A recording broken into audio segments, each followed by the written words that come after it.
अस्सलाम वालेकुम जी। खुश आमदीद। मैं हूँ आसिम शाह। पहले लेक्चर में इंग्लिश स्पीकिंग कोर्स के पहले लेक्चर में आप लोगों को खुश आमदीद। जो जो वीडियो देख रहे हैं उनको मेरा सलाम। Okay, English speaking lecture 1। I am Asim Shah. कुछ अरसे से मैं ये प्लान कर रहा था अब जाके प्रॉपर इंग्लिश स्टार्ट करने के लिए मैंने शुरुआत की है। आप लोग ये ना समझिए कि इंग्लिश जो है आप पढ़े लिखे नहीं है तो आपको इंग्लिश नहीं आएगी। आप यकीन कीजिए कि एक जुबान है जो कि आप अगर सीखना चाहें तो आप सीख सकते हैं। जो लोग मुझे जानते हैं उन्हें पता है कि मुझे पश्तो आती है। जो लोग मुझे सराइकी भी आती है, पंजाबी थोड़ी सी आती है। इसी तरह उर्दू में मैं बात कर रहा हूँ। अब यहाँ पर इंग्लिश को जुबान के तौर पर लीजिए, उसको एक क्वालिफाइड प्रोफेशनल पर्सन के तौर पर ना लीजिए। अगर आप जुबान सीखना चाहते हैं तो हम उसकी शुरुआत करते हैं जुबान के तौर पर। फर्ज करें मैं हूँ आसिम, मेरा नाम है आसिम। इसको इंग्लिश में कहेंगे माई नेम इज आसिम। इतना तो काफ़ी लोगों को आता होगा कि my name is Asim. What I do? असल में मेरा मकसद आज की वीडियो बनाने का था कि मैं जैसे हम अपना तारुफ कराते हैं कि फ़र्ज़ करें मैं कौन हूँ, मैं क्या हूँ। फ़र्ज़ करें आप किसी मीटिंग में जाते हैं, किसी जगह पे जाते हैं, किसी से सलाम करते हैं या कुछ भी ऐसा हो तो उसमें हम इंग्लिश को कैसे बोलेंगे। कुछ क्वेश्चंस पूछे जाते हैं, आपका नाम क्या है, हर कोई जानता है व्हाट इज योर नेम। इसी तरह आप ये भी जानते हैं कि इंग्लिश में जब आप किसी से मुखातिब होते हैं जुबान में आप पिछले दिन हमने एक चीज़ को मैं ज़रा क्लियर करना चाहता हूँ। लास्ट टाइम हमने डिस्कस किया था कि अगर हम इंग्लिश सीखेंगे, लेट्स सपोज 100% हम इंग्लिश सीखना चाहते हैं, उसके अंदर कोई डिफ़िकल्टीज को हमने हटाने की कोशिश की थी। उसमें से मेरे हिसाब से, मे बी मैं गलत हूँ, लेकिन मैं ये सोचता हूँ कि इसमें अगर हम डिफिकल्ट वर्ड्स को हटाएं, डिफिकल्ट वर्ड्स को हटा दें, डिफिकल्ट वर्ड्स को हटा दें जो कि 30% बन जाते हैं। ओके, इसके अलावा अगर हम जो रूल रेगुलेशंस हैं ग्रामर के उनको हम हटा दें, जिसको कहते हैं ब्रोकन इंग्लिश, हम उसको स्टार्ट करें तो 30% हम उसको हटाएंगे। ठीक है, आपके पास ग्रामर के एरिया को हम हटा लेते हैं, ग्रामर एरिया रह जाता है 40%। 40% में हम चलेंगे इस इंग्लिश में जो हम बोलेंगे सीखेंगे, इसमें कोई ऐसा डिफिकल्ट वर्ड नहीं होगा। ग्रामर की कह देगी हाँ इतना होना चाहिए कि अगले को समझ आए कि ये क्या कहना चाह रहा है। जैसे कि आप सब जानते हैं जो पश्तो हम बोलते हैं, जो सराइकी बोलते हैं, जो उर्दू बोलते हैं, जो पंजाबी बोलते हैं, उसमें से ग्रामर का हम लिहाज नहीं करते और ग्रामर का हम लोग लिहाज करते हैं इंग्लिश में। जो जुबानें हमें आती है उसमें ग्रामर का लिहाज नहीं है, जो नहीं आती उसमें ग्रामर का लिहाज है। इसलिए हमें ये बहुत मुश्किल लगती है। और जो थोड़े बहुत पढ़े लिखे होते हैं, 2-4 क्लासें क्या पढ़ ली, वो इंग्लिश में कोशिश करते हैं मुश्किल अल्फाज बोलें। वो लोग जो मुझ जैसे होते हैं, जो मिडिल फैमिलीज में नॉर्मली, जो कि इतने बहुत ज़्यादा क्वालिफाइड और बड़े लेवल के स्कूलों में ना, वो बीकानेर सिटी रूट्स इन स्कूलों में नहीं पढ़े होते, तो वो लोग क्या करते हैं, उनको लगता है कि यार ये कोई अलग मखलूक है, ये कोई अलग जुबान है, हमें नहीं आती। और एलीट क्लास मेजॉरिटी इंग्लिश में बात करती है और चले इन सब को स्किप करते हैं, कुछ भी नहीं एक्सेप्ट करते हम, इसके बगैर हम सर्वाइव कर रहे हैं। लेकिन एक बहुत बड़ा प्रॉब्लम जो है हमारी एजुकेशन है। हमारे एजुकेशन में जो मेन एरियाज हैं वो आपकी इंग्लिश में है। अगर आप कुछ भी नहीं, किसी भी मकसद के लिए आप नहीं सीखना चाहते, आप सिर्फ इस मकसद के लिए सीखें इंग्लिश के आपके जो बुक्स हैं, जो आपकी लर्निंग है, वो तमाम की तमाम इंग्लिश में है। तो चलो स्टार्ट करते हैं। 40% में मुझे इतनी इंग्लिश नहीं आती, लेकिन फिर भी मुझे इतनी आती है कि मैं बोल सकता हूँ। और ये इंग्लिश मेरे अपने नोट्स बनाने में, स्टूडेंट को समझाने में, और जो जिस हिसाब से आप किसी के साथ कोई बात करते हैं उसके लिए काफ़ी होती है। ये थी जनरल डिस्कशन। ज़रा आ जाते हैं अपने मेन मकसद की तरफ कि हम क्या हमें करना चाहिए और क्या नहीं करना चाहिए। ओके, फर्स्ट करें, मैं अपना इंट्रोडक्शन देना चाहता हूँ। मैं किसी से बात करूंगा तो उसको मैं क्या कहूंगा कि हु आई एम, मैं कौन हूँ। I am Asim, everybody know, maybe few people know me that I am Asim. Okay, I am Asim. What do you do? आप पूछते हो क्या करते हो? What do you do? I am a teacher. I used to teach students. What is your subject of teaching subject? Actually, I am running my academy. Therefore, I used to teach majority of the subjects. Like, what is the core subject you teach? What is the main subject? अब यहाँ पर जरा रुकिए, अगर कोई बोलेगा कि core subject, core की बजाय अगर वो बोल लेता मेन सब्जेक्ट, तब भी बात बन जानी थी। लेकिन हम लोग जो कि न्यू इंग्लिश सीख रहे होते हैं, हमें इस चीज में कंफ्यूज हो जाते हैं, यार ये इसने लफ्ज बोला कोर, इसने कहा main.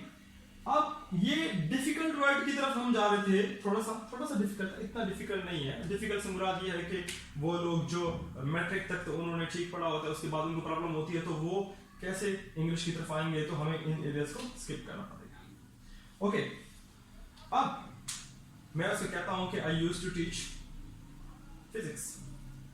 Oh good, you used to teach physics. Definitely you have done your master in physics. No? Then how you teach physics?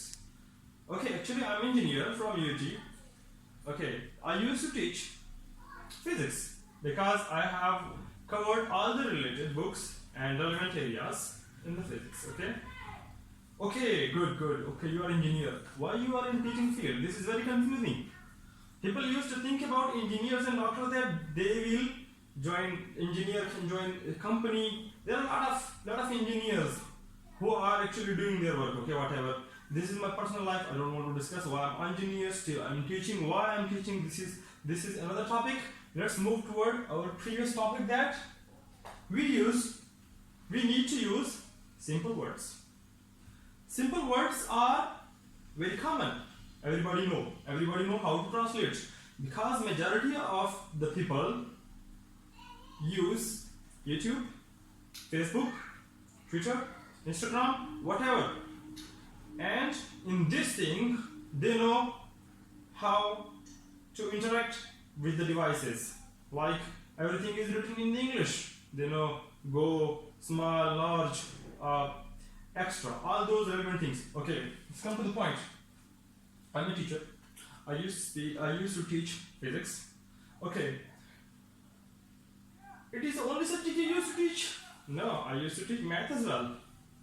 Okay, you used to teach math and physics? No, I used to teach bio, chemistry, computer, and all those subjects. Oh, it is very confusing that you used to teach physics and math, but you are making video on English language. This is very confusing type of thing. This is not confusing. Let me tell you how this is not confusing. It is something to make sure that English is not difficult. Even a person who is a physics teacher and math teacher, he can speak English. Then why don't you? It is just language. Don't take it serious. इसको serious नहीं लेना. एक language है. हम इसमें से मैंने claim किए हैं कुछ चीजें. Like हमारे जिस्म में कुछ body parts होते हैं. Like this is my finger.